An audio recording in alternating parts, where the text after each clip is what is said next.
Hello friends, welcome back to Reena's kitchen.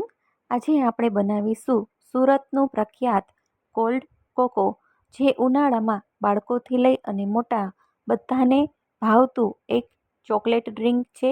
આ cold cocoa બધાને ખૂબ જ ભાવતું હોય છે. તો આ કોલ્ડ કોકો ઉનાળામાં બનાવવું ખૂબ જ સરળ છે અને ઝટપટ બની જતું હોય છે. તો બજારમાં મળતા કોલ્ડ કોકો કરતાં ઘરે ખૂબ જ સરળથી ઓછા ખર્ચામાં ઓછા સમયમાં બનાવીએ. Hello friends, welcome back to Reena's kitchen.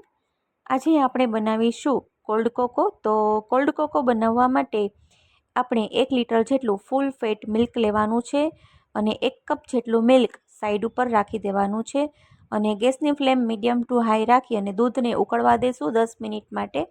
હવે આપણે એ પહેલાં 5 ચમચી જેટલી ખાંડ ઉમેરવાની છે. જો વધારે ગળ્યું પસંદ કરતા હોય તો હજુ 2 ચમચી ઉમેરી શકાય. હવે સાઈડ ઉપર જે દૂધ રાખેલું હતું એમાં આપણે વેનીલા કસ્ટર્ડ પાવડર ઉમેરવાનો છે 2 ચમચી અને 1 ચમચી જેટલો કોર્નફ્લોર ઉમેરવાનો છે અને ત્યાર પછી આપણે કોકો પાવડર ઉમેરવાનો છે. 2 ચમચી ભરી અને કોકો પાવડર ઉમેરશું અને હવે આને આપણે એકદમ લમ્સ ફ્રી બેટર બનાવવાનું છે. એકદમ સરસ રીતે ચલાવી લઈશું, એટલે કોઈ પણ લમ્સ ના રહે ત્યાં સુધી ચલાવશું અને મિક્સ કરી અને આપણે સાઈડ ઉપર રાખી દઈશું. તો કોલ્ડ કોકો બનાવવું ખૂબ જ સરળ છે. દૂધને આપણે 5 થી 10 મિનિટ માટે ઉકાળવાનું છે. તો હવે આપણે જોઈએ તો દૂધ પણ એકદમ સરસ ઉકળી ગયું છે. તો દૂધ ઉકળતા 5 થી 7 મિનિટ જેવો સમય થવા આવ્યો છે અને થોડું થોડું દૂધ ઘાટું થઈ રહ્યું છે. તો કોલ્ડ કોકો ઉનાળામાં ખૂબ જ સરસ લાગે છે. તમે લોકો ઘરે જરૂરથી બનાવી અને ટ્રાય કરજો, ખૂબ જ ઇઝી છે. તો હવે આપણે જે તૈયાર કરેલું મિક્સ છે, પ્યુરી છે, એ આપણે દૂધમાં ઉમેરી દેવાનું છે. મેં અહીંયા 8 મિનિટ દૂધ ઉકાળેલું છે મીડિયમ ટુ હાઈ ગેસની ફ્લેમ પર અને 8 મિનિટ પછી આપણે આ ચોકલેટ પ્યુરી ઉમેરેલી છે. ચોકલેટ પ્યુરી ઉમેરી અને ફરી આપણે 2 થી 3 મિનિટ માટે દૂધને ઉકળવા દેવાનું છે, જેથી એકદમ સરસ આપણું કોલ્ડ કોકો બની જાય. હવે આપણે એકદમ સરસ ચોકલેટની વધારે ફ્લેવર આપવા માટે ડેરી મિલ્ક ઉમેરવાની છે. તો ડેરી મિલ્કને આપણે નાના નાના ટુકડા કરી આ જ સમયે દૂધમાં ઉમેરી દઈશું. ચોકલેટ પ્યુરી ઉમેરી અને તરત જ આપણે ચોકલેટ્સ પણ ઉમેરી દેવાની છે અને સતત ચલાવતા રહીશું, એટલે જે પાવડર છે એ નીચે બેસે નહીં, ચોકલેટ પણ નીચે બેસે નહીં. તો કન્ટિન્યુ આપણે ચલાવતા રહીશું.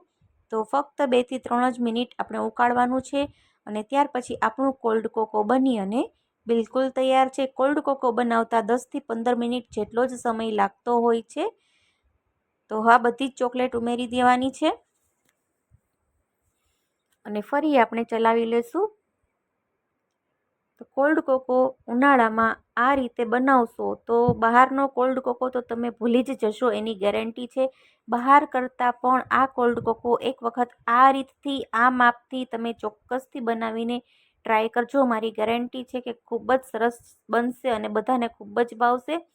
તો હવે આપણે ચોકલેટ એકદમ સરસ પીગળી જાય એના માટે આપણે આ રીતે આપણે કોન્સ્ટન્ટ ચલાવતા રહીશું અને ત્યાર પછી હવે આપણે ગેસની ફ્લેમ બંધ કરી દઈશું અને કોલ્ડ કોકોને ઠંડુ કરવા માટે રાખી દઈશું. તમે જોઈ શકો છો કે ચમચાની પાછળ એકદમ સરસ કોટિંગ આવી ગયો છે. મીન્સ કે આપણો કોલ્ડ કોકો બની અને બિલકુલ તૈયાર છે. બજારમાં મળે એવો જ એકદમ ઘટ અને ક્રીમી કોલ્ડ કોકો તૈયાર છે. તો હવે આપણે એક મોટા વાસણમાં કોલ્ડ કોકોને આપણે 1 કલાક માટે બહાર રાખશું રૂમ ટેમ્પરેચર ઉપર, એટલે કોલ્ડ કોકો એકદમ સરસ ઠંડો થઈ જશે અને જેમ જેમ ઠંડુ થતું જશે એમ એમ આ ઘાટો પણ થતો જશે. તો આ રીતે 1 કલાક માટે આપણે બહાર રાખવાનું છે અને થોડી થોડી વારે વચ્ચે ચલાવતા રહીશું, એટલે ઉપર જે મલાઈ છે એ વળે નહીં. એટલે આ રીતે થોડી થોડી વારે વચ્ચે વચ્ચે ચલાવતા જવાનું છે. તો એકદમ સરસ મીઠો, ચોકલેટી, ક્રીમી અને ઘટ આપણો કોલ્ડ કોકો બનીને બિલકુલ તૈયાર છે. હવે આપણે કોલ્ડ કોકોને આપણે ફ્રીજમાં રાખી દઈશું અને એકદમ સરસ ઠંડો થઈ જાય, એકદમ ચીલ થઈ જાય પછી સર્વ કરવાનો છે. તો મેં ફ્રીજમાં 2 કલાક માટે કોલ્ડ કોકો રાખી દીધું હતું અને હવે આપણે ગ્લાસમાં સર્વ કરીએ. આ કોલ્ડ કોકોને તમે આ રીતે પણ એન્જોય કરી શકો છો અને વધારે સ્વાદિષ્ટ બનાવવા માટે તમે કોલ્ડ કોકોમાં વેનીલા આઈસ્ક્રીમ ઉમેરી શકો છો, ચોકલેટના પીસ ઉમેરી શકો છો. તો એકદમ સરસ રીચ કોલ્ડ કોકો બનીને બિલકુલ તૈયાર થશે. એનો એકદમ રીચ ટેસ્ટ આવશે. તો ફ્રેન્ડ્સ, આજની આ રેસીપી જો સારી લાગી હોય તો મારી યુટ્યુબ ચેનલ રીનાસ કિચનને બાજુમાં આપેલું બેલ આઇકન પ્રેસ કરી અને સબસ્ક્રાઈબ કરી દેજો. ફેસબુકમાં ફોલો કરજો, ઇન્સ્ટાગ્રામમાં પણ ફોલો કરી દેજો. ક્વિક અને ઇઝી ફટાફટ રેસીપી જોવા માટે ફોલો કરજો.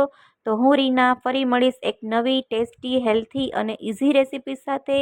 ત્યાં સુધી થેન્ક યુ ફોર વોચિંગ. અને હા, જો રેસીપી સારી લાગી હોય, તમને કાંઈ પ્રશ્ન હોય તો પણ તમે કમેન્ટ કરજો. તમે કોલ્ડ કોકો કઈ રીતે બનાવો છો, અથવા તો તમે ક્યારેય બનાવ્યો છે કે નહીં એ પણ મને કમેન્ટ કરજો. તમે મારી રેસીપી કયા ગામથી જોઈ રહ્યા છો, તમારું નામ શું છે એ પણ મને જરૂરથી કમેન્ટ કરજો. ત્યાં સુધી થેન્ક યુ ફોર વોચિંગ. અને હા, આ રીતે કોલ્ડ કોકો બનાવી અને જરૂરથી એન્જોય કરજો. Thank you for watching.